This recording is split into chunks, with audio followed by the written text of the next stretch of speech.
est-ce que xam nga ni képp koo gis moo am succès ci àdduna bi tolloon na say guddi yu tawoon na leer nekkul luñ lay wax ni ci air bi pour nga xam ni yoon bi di yomb mais ñi ngi gis ñu réussir ñëpp tolloon nañ ci ay jamono yu méttee métti te foofu boo fa tollee il faut nga am mental bu bokkul ak bi nit ñi am soo ci bëggee génn mental bu bokkul ak mentalu 95% ci nit ñi da nga bëgg a xam ba xam bokk nga ci genre nit yi nga xam ne nii pare nañ pour affronter lépp ci àdduna bi 11 signes laa la andil tey 11 signes yuy wane ni sa mental moo gën a dëgër bu ñeneen ñi. La force mentale, l'arme secrète des hommes qui réussissent. ñëpp ñi ngay gis ñu réussir ci àdduna am nañ benn point commun benn mbir boo xam ne ni ñoom ñëpp am nañ ko te ñoom ñëpp a ko ndiroole mooy lan elles ont une force mentale au-dessus de la moyenne maanaam 99% ci nit yi nekk ci àdduna bi yëpp ñoom ñoo leen gën a dëgër mental te mental d'acier mbir la boo xam ne ni alal du ko jënd xaalis du ko jënd ak nu mu mënti toll te boo ko amee mën na la ubbil ay buntu yu xaalis mënul ubbi ñi ko am ci façon bi ñuy xalaatee ak ni ñuy doxalee nga koy xamee. vidéo tay bi moo lay permettre nga xam ba xam am nga mental bu pare pour lépp à travers 11 signes yi di nga xam ba xam sa mental moo gën a dëgër bu ñeneen ñi et même bu dee 11 signes yëpp nekkul ci yow mën nga ko utiliser comme base pour renforcer sa esprit. Numéro 1, tu n'as aucune sensibilité au regard des autres. maanaam nit nga boo xam ne nii sa yoon nekkul ci bët yi la nit ñi di xoole premier signe bi wane ni yaa gën a dëgër yeneen nit ñi mental mooy que genre nit nga boo xam ne nii sa yoon nekkul ci bëtu nit ñi doo genre nit buy nëbbu ki mu doon déedéet parce que simplement xam nga ni sa dund yaa ko moom te li nga ciy def yow kese la concerné moo tax décision booy jël da nga koy jël selon say objectifs selon ni nga ko sentir ak selon ni mu la arrangé. vous avez assez de recul lépp luñ la wax da nga koy xoolaat te critiquer nañ la critiquer waat la critiquer la 1000 fois ba dootoo nangu société bi di nangu sa liberté li nga sentir rek ngay def bu ñëpp bàbbeekoo bëgg a mel ni diw wala bëgg a sol li ñëpp di sol yow kilote bi ngay laal chaque jour arrangé na la te foofu nga gën a nekkee à l'aise parce que xam nga ni topp sa yoonu bopp kese moo la mën a yóbbu fi nga bëgg a dem suba. Numéro 2, vous vivez bien le rejet maanaam nit nga boo xam ne ni même buñ la rejeté da ngay dal sa jàmm bëgg nit ñi bëgg la wala ñu nangul la ki nga doon yàq na ay dund doomu aadama yu bare bari buñ sentir ni dañ leen a rejeté rek ñu commencé génne ay sentiments wu tristesse ragal wala xonet yu leen di pousser ñuy def lu ñu bëggul woon def wala ñuy def lu ñuy rëccu après simplement pour rek bañ a wéet ci li leen daal te àdduna looy gën a ragal rejet ngay gën a mën a bañ a contrôler sa dund moo tax man la woon bés boo mënee contrôler say sentiments am nga niveau bu dangereux ci liberté. léegi nag yow bu dee genre nit nga boo xam ne nii lijjanti woo ko la accepté lijjanti woo ko la rejeté xamal ni mentalement yaa gën a dëgër lu ëpp ci nit yi la wër relation yi la amal njëriñ kese ñoo la ñor te pare woo pour def dara pour neex kenn ki ngay waxal su la accepté baax na su la accepté wul baax na façon gis-gis boobu boo ko amee ci àdduna dalay dimbali pour nga déggoog sa bopp te bokk na ci caabi yi tax nga am jàmm ak sa bopp. Numéro 3, tu connais la façon de désamorcer les conflits maanaam genre nit nga boo xam ne nii taloo coow te àdduna du neex ba nga créer coow en général borom mental bu faible bëggul sax ku ni ko sa bët bi tax na suuf te faiblesse boobu nekk ci ñoom bëgguñu nit ñi gis ko dañ koy nëbb te jaay doole lañ koy nëbbee pour ñoom lépp doole la foo leen fekk coow rek la ñuy wër débat sax buñ koy def maanaam wax sa xalaat kese buñ koy def ay saaga lañ koy booleel li nga wax du noonu rek boo leen ko waxee jaral na leen xeex duñ déglu te ñoom li ñuy wax kese dëgg pour wane seen supériorité moom jaral na leen ray la mais ceux qui sont forts dans la tête borom mental yu dëgër yi au contraire ñoom lépp ci xel lañ koy teg ak xalaat parce que xam nañ ni soxlawoo yuuxu ak saaga pour nit ñi dégg la ragaluñ coow parce que boo leen woowee ci coow duñ daw au contraire dañuy xool nu ñuy canaliser coow li déglu ak waxtaan ci non violence moo leen di dundal parce que xam nañ ni xeex ak xuloo amul dara lu mu la mën a apporter buñ la reyee armée nga jëm cimetière boo reyee prison nga jëm wóolu nañ seen bopp te xam nañ ni darang seen bopp yi critiquer yëngalu leen bu dee genre nit bu mel noonu nga xamal ni mentalement yaa gën a dëgër yeneen nit ñi.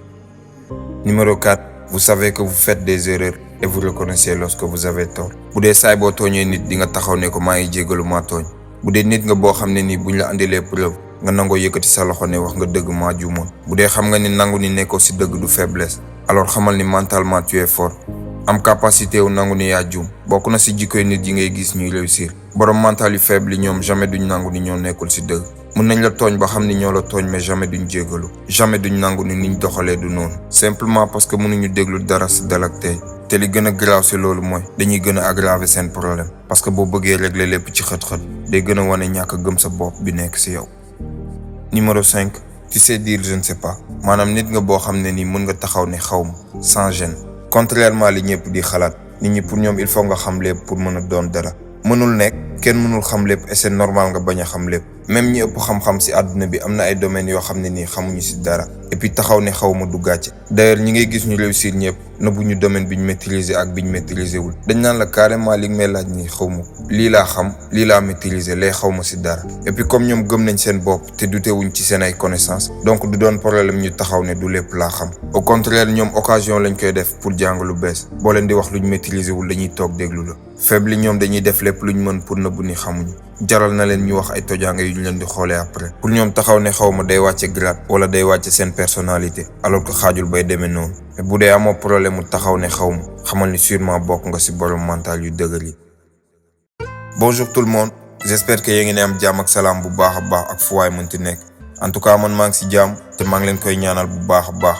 Épisode 10, voici l'épisode 10 de l'autre concept. bu fekkee 9 épisodes yi jot a jàll seetaanagoo ci dara je te conseille nga dem seetaan ko lien baa ngi ci description bi comme ça di nga mën a comprendre li ñuy wax fii exactement lan la. bu dee ko bees nga fi aussi bul fàtte abonné aimer vidéo bi surtout nga partager ko ñi ngi ko mën a partager ñëpp. bul fàtte aussi seetaan benn publicité comme d'habitude gëj nañoo gisante gëj naa def vidéo du dara aussi jàmm la rek c'est juste que jamono yi dama nekk ci ay yitte yu ma tënk lool sax xam naa dootuñu mën a am 2 vidéos par semaine. benn rek laay mën a def te xam naa chaque dimanche laa koy dugal en tout cas pour le moment loolu mooy emploi du temps bi donc on se donne rendez-vous chaque dimanche ñuy daje jaa ngeen jëf.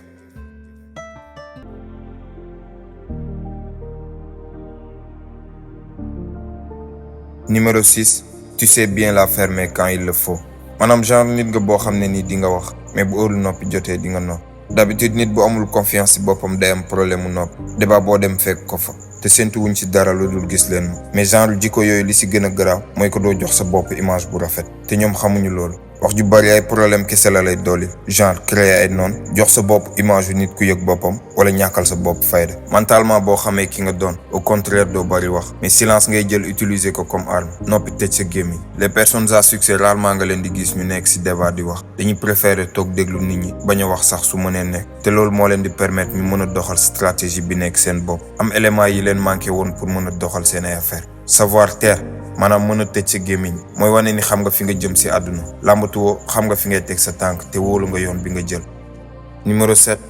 vous acceptez de vous sentir mal maanaam bu affaire yi doxul wala nekkoo ci jàmm nga mën a nangu ni ins bi tout va mal. nit boo amul capacité wu nangu ni yaa ngi souffrir du yomb sa souffrance jeex. c'est comme nga feebar ba pare te nangu woon ni da ngaa feebar kenn du la faj yow sax doo dem hôpital parce que balaa ngay jug di dem fenn naan da ngay faju ji il faut nga nangu ni da ngaa feebar ba pare. moo xam dëj échec wala problème yi ñuy jànkonteel faiblesse yi dañuy tëj seen bopp ci dund bu amul faire semblant ni ñu ngi ci jàmm te dara xewul pourtant nangu ni yaa ngi souffrir mooy premier pas bu mënul ñàkk soo bëggee sa souffrance jeex. les gens solides borom mental yu dëgër yi capable nañ affronter problème yi face à face te lu ëpp ci nit ñi problème boobu lañ am. bu dee capable nga dund say problème avec courage ak ngor xamal ni mentalement tu es plus fort que les autres.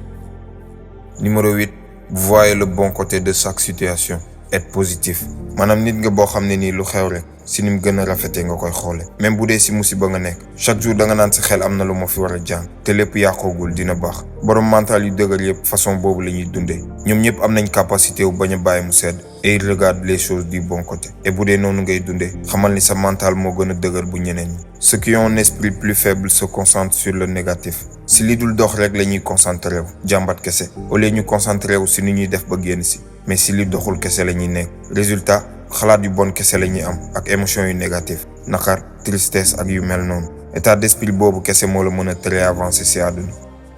Numéro 9, tu ne laisses jamais tomber jusqu'à ce que tu réussis. c'est-à-dire nit nga boo xam ne nii réussir rek mooy tax nga teggi tànk bu dee am nga capacité wu tenir épreuve yi ngay jànkonteel ci sa life yëpp ça montre que mentalement tu es plus fort que les autres. nit nga boo xam ne nii boo fixé objectif amul dara luy tax nga teggi tànk même boo échoué 1000 fois boo xëyee da nga ko si tegaat parce que xam nga li nga bëgg te gëm-gëm fees na dell si yow ba amatoo jotu toog di dute ci sa bopp genre état d'esprit yooyu la ñuy xàmmee ñuy réussir.